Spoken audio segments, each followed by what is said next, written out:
से मिलता है, जो कि उसे डिफरेंट हथियार देता है, डिफरेंट वेपन्स देता है, जिसमें वैन हेल्सिंग को सबसे ज्यादा अच्छी एक क्रॉसबो लगती है, एक तीर कमान की तरह। वैन हेल्सिंग आखिरकार उसे भी मनाकर अपने साथ ले जाने के लिए तैयार कर लेता है। यानी अब सफर में वैन हेल्सिंग और ये जूनियर प्रीस्ट दोनों जाएंगे। दूसरी तरफ एना और उसका भाई, जो कि ड्रैकुला के दुश्मन होते हैं, वो यहाँ पर एक वेयरवुल्फ को पकड़ने के लिए ट्रैप बिछाते हैं, यानी कि एक भेड़िए को पकड़ रहे हैं। लेकिन काफी लड़ाई के बावजूद भी वो उसमें कामयाब नहीं होते। वो काफी कोशिश तो करते हैं, लेकिन जब वो भेड़िया एना को मारने लगता है तो उसका भाई उसे हटा के उस वुल्फ का शिकार करने लगता है। लेकिन वो भेड़िया उसके ऊपर जंप लगाता है और वो भेड़िया और एना का भाई दोनों पानी में जाकर गिर जाते हैं। और यहाँ पर एना बहुत उदास हो जाती है, रोने लगती है, क्योंकि ऐसा दिखाया जाता है जैसे कि उसका भाई मारा गया है। कुछ दिन बाद वैन हेल्सिंग ट्रांसिल्वेनिया में पहुंच जाता है। यहाँ पर गांव वाले इसको पसंद नहीं करते, लेकिन उतनी ही देर में ड्रैकुला की तीनों वाइफ्स इस गांव पर अटैक कर देती है, क्योंकि यहाँ पर एना भी मौजूद होती है। और ड्रैकुला की वाइफ्स एना को पकड़कर उसका खून पीना चाहती है। ये सब देखते हुए वैन हेल्सिंग भी इन ड्रैकुला वाइफ से लड़ने लगता है। यहाँ पर बेस्ट फाइटिंग सीन्स दिखाए गए हैं। वैन हेल्सिंग के लिए उनको मारना इतना आसान नहीं था, लेकिन आखिरकार वो अपनी क्रॉसबो से एक वाइफ को तीर मार देता है, जिसकी वजह से एक वाइफ वहीं पर मर जाती है, जिसको देखकर बाकी दो वाइफ्स डर जाती हैं और वो वहां से भाग जाती है। जब एना देखती है कि ड्रैकुला की वाइफ्स ने उसके गांव वालों पर अटैक किया, तो उसका इरादा और भी पक्का हो जाता है और वो ड्रैकुला को अकेले ही मारने जा रही होती है। वैन हेल्सिंग स्मार्ट था, उसे पता था कि ये अगर गई तो उसकी जान को खतरा होगा, और वो उसको वहीं पर बेहोश कर देता है ताकि उसको प्रोटेक्ट किया जा सके।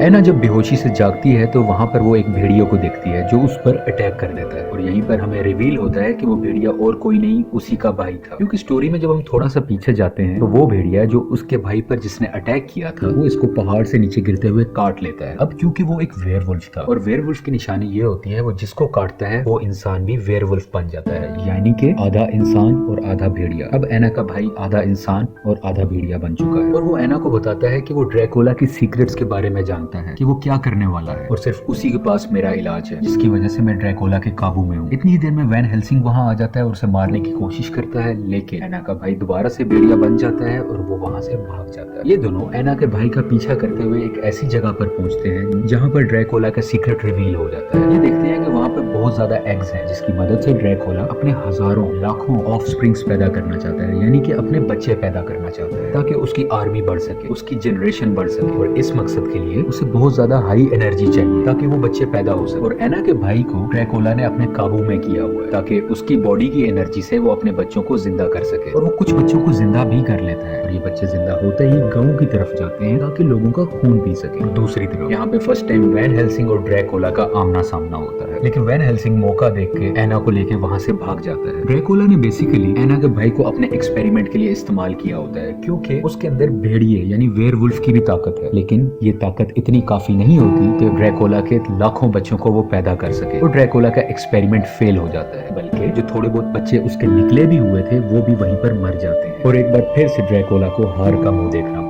वैन हेल्सिंग और एना भागते हुए एक विंडमिल की तरफ आ जाते हैं। ये वही विंडमिल थी जो शुरू में दिखाई गई थी, जहाँ पर मॉन्स्टर और वो डॉक्टर मरे थे। अब जब ये दोनों अंदर आते हैं तो देखते हैं कि वो मॉन्स्टर अभी भी जिंदा है। वो मॉन्स्टर उन्हें कहता है कि मुझे मार दो, क्योंकि अगर मुझे छोड़ा गया और मैं ड्रैकुला के हाथ लग गया तो वो मेरे जरिए अपने बच्चे जिंदा कर लेगा, और सिर्फ एक मैं ही ऐसा सोर्स हूँ जिसकी वजह से वो अपने बच्चों को जिंदा कर सकता है, क्योंकि मेरे अंदर इतनी पावर और एनर्जी है कि ड्रैकुला मेरे अलावा किसी भी और तरीके से अपने बच्चों को जिंदा नहीं कर सकता, तो मुझे मार दो। लेकिन वैन हेल्सिंग उसे नहीं मारता, क्योंकि वो ऑब्जर्व करता है कि ये एक अच्छा मॉन्स्टर है, ये किसी को नुकसान नहीं पहुंचाना चाहता। और ये अभी भी सैड है क्योंकि इसके फादर को यानी कि उस साइंटिस्ट को मार दिया गया था, और ये मॉन्स्टर उसे अभी भी मिस करता है। इनकी ये सब बातें वो वेयरवुल्फ भी सुन रहा होता है, यानी कि एना का भाई, क्योंकि वो ड्रैकुला के लिए काम कर रहा है, तो वो ये सारी बातें जाकर ड्रैकुला को बता देता है कि वो मॉन्स्टर अभी भी जिंदा है, तुम उस मॉन्स्टर की हेल्प से अपने बच्चों को जिंदा कर सकते हो, लेकिन मुझे ठीक करने का क्योर तुम्हें देना होगा ताकि मैं फिर से इंसान बन सकूं। दूसरी तरफ एना उस मॉन्स्टर को मारना चाह रही होती है, लेकिन वैन हेल्सिंग उसको रोक देता है। वो कहता है कि मैं इसे अपने मुल्क लेके जाऊंगा जहाँ पर ये सेफ रहेगा, तो ड्रैकुला इसको अपने एक्सपेरिमेंट के लिए कभी भी इस्तेमाल नहीं कर पाएगा। और ये सब लोग उस मॉन्स्टर को एक कैरेज में बिठाकर चलने लगते हैं। रास्ते में जाते हुए ड्रैकुला की दो वाइफ्स इन सब पर अटैक कर देते हैं। ये बहुत लड़ते हैं, लेकिन इन्हें पहले से मालूम था कि हम पे रास्ते पर अटैक हो सकता है, इसलिए इन्होंने एक ट्रैप भी बिछाया होता है, और इसी ट्रैप में आकर ड्रैकुला की एक दूसरी वाइफ भी मारी जाती है। और इसी वक्त एना का भाई यानी वो वेयरवुल्फ भी इन पर अटैक कर देता है। वैन हेल्सिंग लड़ाई के बाद उसको मार तो देता है, लेकिन मरते मरते वो भेड़िया वैन हेल्सिंग को भी काट देता है, यानी कि बहुत जल्द वैन हेल्सिंग भी अब एक भेड़िया बन जाएगा।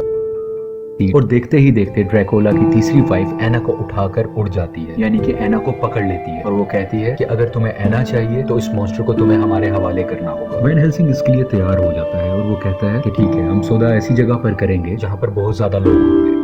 अब ये एक फेस्टिवल में पहुंच जाते हैं जहाँ पर इनकी डील होनी थी और यहाँ आने से पहले वैन हेल्सिंग उस मॉन्स्टर को कहीं छुपा कर आता है ताकि वो सेफ रहे। इस फेस्टिवल के अंदर वैन हेल्सिंग काफी मुश्किल के बाद एना को यहाँ से बचाकर भगा के ले जाने ही वाला होता है कि ड्रैकुला का असिस्टेंट मॉन्स्टर को पकड़कर उधर ले आता है। हालांकि वैन हेल्सिंग ने तो उसको छुपा दिया था, लेकिन किसी तरह वो लोग उसको ढूंढ लेते हैं और वो उसको पकड़ कर ले आते हैं। उस मॉन्स्टर को बोट पर बिठाकर लेके जा रहे होते हैं। वैन हेल्सिंग उनका पीछा करता है लेकिन वो नाकामयाब रहता है, यानी कि उसको सक्सेस नहीं मिलती और यहाँ पर वैन हेल्सिंग पर भेड़िया हावी होने लगता है। उसके आसार नजर आने लगते हैं, उसके सिम्टम्स नजर आने लगते हैं, लेकिन वो अभी मुकम्मल तौर पर भेड़िया नहीं बना होता क्योंकि वेयरवुल्फ बनने के लिए यानी भेड़िया बनने के लिए चांद का होना जरूरी है, चांदनी रात का, और अभी चांद उतना नहीं निकला होता। लेकिन 2 ही दिन में फुल मून है यानी कि 14वीं का चांद, और वो मुकम्मल तौर पर भेड़िया उस दिन बन जाएगा। इसके बाद ये सब लोग एना के महल में आ जाते हैं जहाँ पर वो एक दीवार को देखते हैं। एना इन सबको बताती है कि हमारे एंसेस्टर्स इस दीवार को बार बार देखा करते थे, शायद ड्रैकुला तक पहुंचने का ये कोई सीक्रेट या खुफिया रास्ता है। वैन हेल्सिंग उस दीवार को देख रहा होता है और नीचे देखता है कि एक उसका कवर फटा हुआ है। उसको देखकर उसे ख्याल आता है कि जब मैं अपने मुल्क से निकल रहा था तब सीनियर प्रीस्ट ने उसे एक कागज का टुकड़ा दिया था। उस कागज के टुकड़े को उस दरवाजे पर लगाता है तो वो दरवाजा खुल जाता है और वो सीधा ड्रैकुला के महल में एंटर हो जाते हैं। यहाँ पर वो ड्रैकुला के असिस्टेंट को पकड़ लेते हैं और मॉन्स्टर को बचाने की कोशिश करते हैं, लेकिन वो नाकाम रहते हैं। मॉन्स्टर यहाँ पर जाते जाते बताता है कि वैन हेल्सिंग, तुम्हारे भेड़िए बनने का इलाज सिर्फ ड्रैकुला के पास है। उसके पास एक ऐसा वैनम है जो तुमने हासिल कर लिया और खुद को लगा लिया तो तुम इंसान बन जाओगे और तुम कभी भेड़िया नहीं बनोगे। और वो वैनम यानी कि वो इलाज ड्रैकुला ने इसलिए अपने पास रखा हुआ है क्योंकि उसको सिर्फ एक भेड़िया ही मार सकता है, इसीलिए ड्रैकुला ने वो इलाज संभाल कर रखा हुआ है ताकि कोई भेड़िया उस पर अटैक करने आए तो वो उसको इंजेक्शन लगाकर दोबारा से इंसान बना दे। इसलिए सेफ साइड के लिए ड्रैकुला ने वो इलाज अपने पास रखा हुआ है। इसके बाद वैन हेल्सिंग जाता है मॉन्स्टर को ढूंढने के लिए, जबकि एना और वो जूनियर प्रीस्ट उस इंजेक्शन को ढूंढने जाते हैं जिसमें वैन हेल्सिंग का इलाज है। उन्हें वो इंजेक्शन तो मिल जाता है लेकिन ड्रैकुला का असिस्टेंट उन्हें वहां पर बंद करके भाग जाता है। यहाँ पर ड्रैकुला की तीसरी वाइफ भी आ जाती है जो इन पर अटैक करती है, लेकिन एना और वो जूनियर प्रीस्ट इसका मुकाबला करते हुए वहां से भाग जाते हैं। लेकिन ड्रैकुला की वाइफ इतनी आसानी से इनका पीछा नहीं छोड़ती और इन सब के दरमियान लड़ाई जारी रहती है। जबकि दूसरी तरफ मॉन्स्टर पर एक्सपेरिमेंट हो रहा होता है ताकि ड्रैकुला के बच्चों को जगाया जा सके, दोबारा से जिंदा किया जा सके। यहाँ पर वैन हेल्सिंग मॉन्स्टर को छुड़ाने ही वाला होता है कि ड्रैकुला की नजर उस पर पड़ जाती है और वो वैन हेल्सिंग को नीचे गिरा देता है।